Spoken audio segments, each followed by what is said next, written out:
Like ചെയ്യണം, share ചെയ്യണം, subscribe ചെയ്യണം, തൊട്ട് ബെൽ ബട്ടൺ അമർത്തി നേരെ വീട്ടിലേക്ക് പോവാം.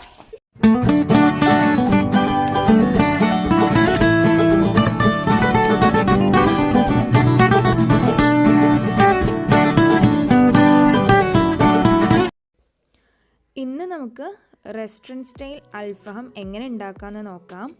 അപ്പോൾ അതിന് വേണ്ടിയുള്ള ഇൻഗ്രീഡിയൻസ് നമുക്ക് ഫസ്റ്റ് നോക്കാം. ആദ്യമായിട്ട് ചിക്കൻ എടുത്തിട്ടുണ്ട്.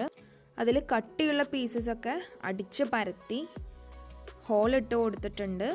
കട്ടിയില്ലാത്ത പീസൊക്കെ ലൈൻ മാത്രം ഇട്ട് കൊടുത്തിട്ടുള്ളൂ. ഇനി നമ്മൾക്ക് അതിലേക്ക് വേണ്ടത് നല്ല കട്ട തൈരാണ്, കാശ്മീരി മുളക് പൊടി, മഞ്ഞൾപ്പൊടി, ഗരം മസാല, കുരുമുളക് പൊടി, ചെറിയ ജീരകം പൊടിച്ചത്, വറ്റൽമുളക് ക്രഷ് ചെയ്തത്, ഇഞ്ചി വെളുത്തുള്ളി പേസ്റ്റ്, വിനിഗർ, നാരങ്ങ, അണ്ടിപ്പരിപ്പ്, പാല്, ഉപ്പ്, സൺഫ്ലവർ ഓയിൽ, ബട്ടർ. ഇനി നമ്മൾക്ക് ചിക്കൻ മാരിനേറ്റ് ചെയ്യാം. അതിന് വേണ്ടിയിട്ട് നമ്മൾ ആദ്യം തൈര് ഇട്ട് കൊടുക്കാം. നല്ല കട്ട തൈരാണ് നമ്മൾ എടുത്തിട്ടുള്ളത്. ഒരു അത്യാവശ്യം പുളിയുള്ള തൈര് എടുത്തിട്ടുണ്ട്. ഇനി നമുക്ക് അതിലേക്ക് കാശ്മീരി ചില്ലി പൗഡർ ഇട്ട് കൊടുക്കാം. ഇനി മഞ്ഞൾപ്പൊടി, കുരുമുളക് പൊടി, ഗരം മസാല,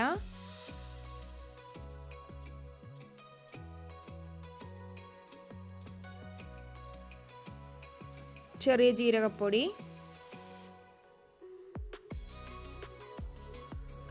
ആവശ്യത്തിനുള്ള ഉപ്പ്,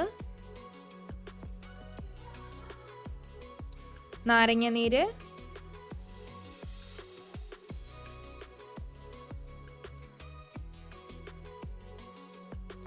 വിനാഗിരി,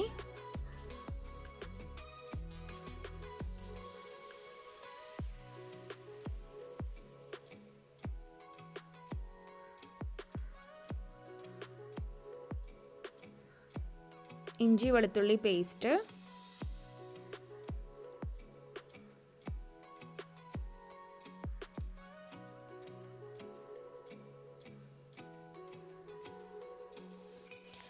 അണ്ടിപ്പരിപ്പ് വെള്ളം ചേർത്ത് മിക്സിയിൽ അരച്ചെടുത്തിട്ടാണ് നമ്മൾ ചേർത്തേണ്ടത്. കറണ്ട് ഇല്ലാത്തതുകൊണ്ട് നമ്മളത് കല്ലിൽ കൊത്തിയെടുത്ത് ചതച്ചെടുത്തിട്ടാണ് നമ്മൾ ഇട്ടിട്ടുള്ളത്. അപ്പോൾ എല്ലാവരും ചെയ്യുമ്പോൾ ശ്രദ്ധിക്കുക, നന്നായിട്ട് പേസ്റ്റ് ആക്കിയിട്ട് വേണം ചേർക്കാൻ. ഇനി നമുക്ക് ഇത്രയും സാധനങ്ങൾ ചേർത്തിട്ട് നന്നായിട്ട് അതിനെ മിക്സ് ചെയ്തെടുക്കാം.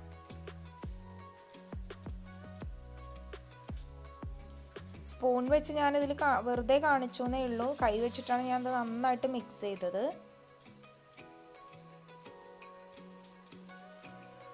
ഇനി നമ്മൾക്ക് അതിലോട്ട് ഒരു 3-4 ടേബിൾ സ്പൂൺ സൺഫ്ലവർ ഓയിൽ കൂടെ ചേർത്ത് കൊടുക്കാം.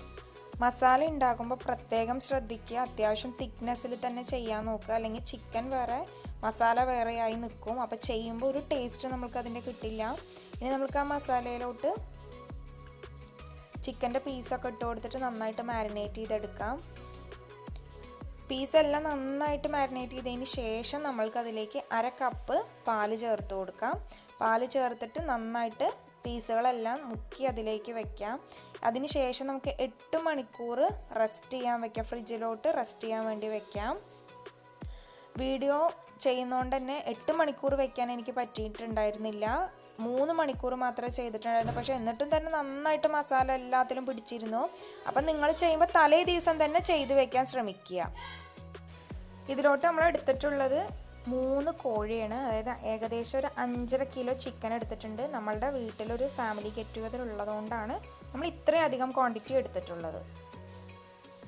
ഇപ്പം ദാ കരി കത്തിച്ച് കനലാക്കാനുള്ള തന്ത്രപ്പാടിലാണ്.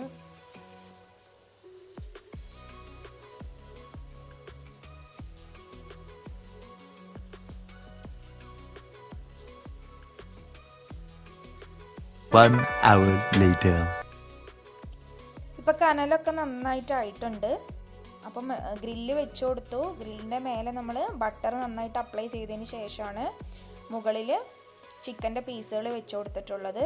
നന്നായിട്ട് മസാല എല്ലാത്തിലും നന്നായി പിടിച്ചിട്ടുണ്ട്. 3 മണിക്കൂറേ വെച്ചിട്ടുള്ളെങ്കിൽ കൂടെ നന്നായിട്ട് മസാലയൊക്കെ പിടിച്ചിട്ടുണ്ട്. അപ്പോൾ നമ്മൾ തിക്കിൽ മസാല ചെയ്തുകൊണ്ടാണ് അത് തീരെ വെള്ളമാവാതിരുന്നത്. അപ്പോൾ എല്ലാവരും ചെയ്യുമ്പോൾ അത് പ്രത്യേകം ശ്രദ്ധിക്കുക. അപ്പോൾ കയ്യിൽ ബട്ടർ ഇല്ലാത്തവർ സൺഫ്ലവർ ഓയിൽ തേച്ച് കൊടുക്കുക. ഗ്രില്ലിലായാലും പീസിൻ്റെ പുറത്തായാലും സൺഫ്ലവർ ഓയിൽ ചേർത്ത് കൊടുത്താൽ മതിയാവും. അപ്പോൾ ബട്ടർ ചേർക്കുമ്പോൾ കുറച്ചുകൂടെ ടേസ്റ്റ് നമ്മൾക്ക് കൂടുതൽ കിട്ടും.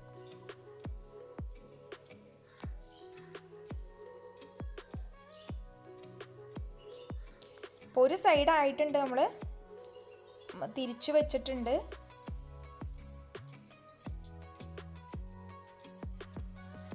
ഇനി നമ്മൾ അതിൻ്റെ പീസിൻ്റെ മുകളിലോട്ട് ബട്ടറും വറ്റൽമുളക് ക്രഷ് ചെയ്തതും കൂടെ ബ്രഷ് ചെയ്ത് കൊടുക്കുന്നുണ്ട്. ഇത് കാശ്മീരി പൗഡർ ചില്ലി പൗഡർ ചേർത്തോണ്ട് തന്നെ ഒരുപാട് എരിവൊന്നും ഉണ്ടായിരുന്നില്ല. ഒരു പാകത്തിനുള്ള എരിവായിരുന്നു പീസിലൊക്കെ ഉണ്ടായിരുന്നത്.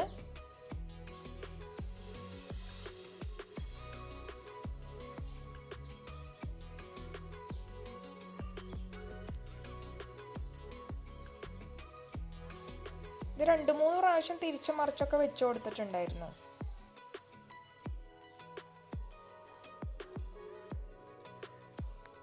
അപ്പോൾ ഇതാ അൽഫഹം റെഡി ആയിട്ടുണ്ട്. ഇനി നമ്മൾക്കിത് എടുത്ത് മാറ്റാം.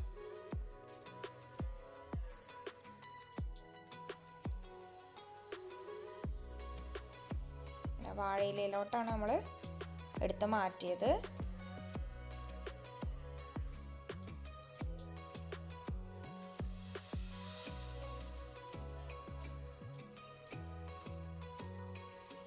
നല്ല ടേസ്റ്റുള്ള മസാലയായിരുന്നു.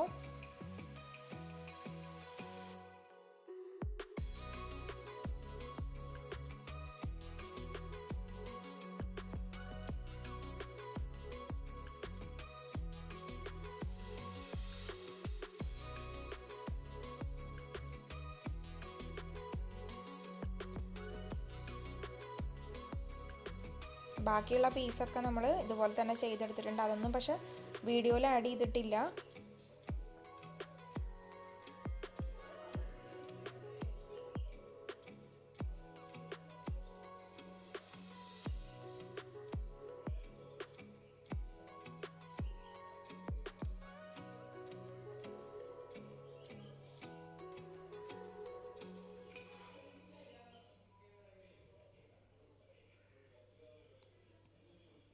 എല്ലാ പീസും ദാ റെഡി ആയിട്ടുണ്ട്.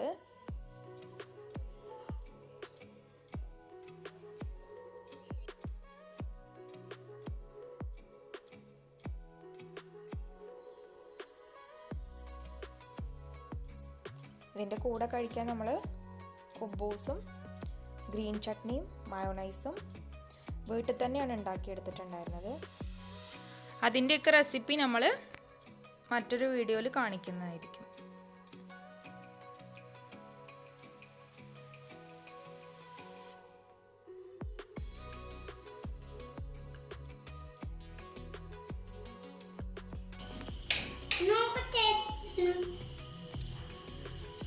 സൂപ്പർ. അപ്പൊ എല്ലാവർക്കും ഈ റെസിപ്പി ഇഷ്ടപ്പെട്ടില്ലേ?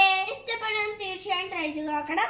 ഇവിടെ ഇഷ്ടപ്പെട്ടാൽ ലൈക്ക് ചെയ്യണം, ഷെയർ ചെയ്യണം, സബ്സ്ക്രൈബ് ചെയ്യണം, ബെൽ ബട്ടൺ അമർത്തി വെച്ചാൽ ഞങ്ങളുടെ വ്ളോഗുകൾ നിങ്ങളുടെ ഫോണിലേക്ക് നോട്ടിഫിക്കേഷൻ. അടുത്തൊരു വീഡിയോ ഞങ്ങൾ പിന്നെയും വരുന്നതായിരിക്കും.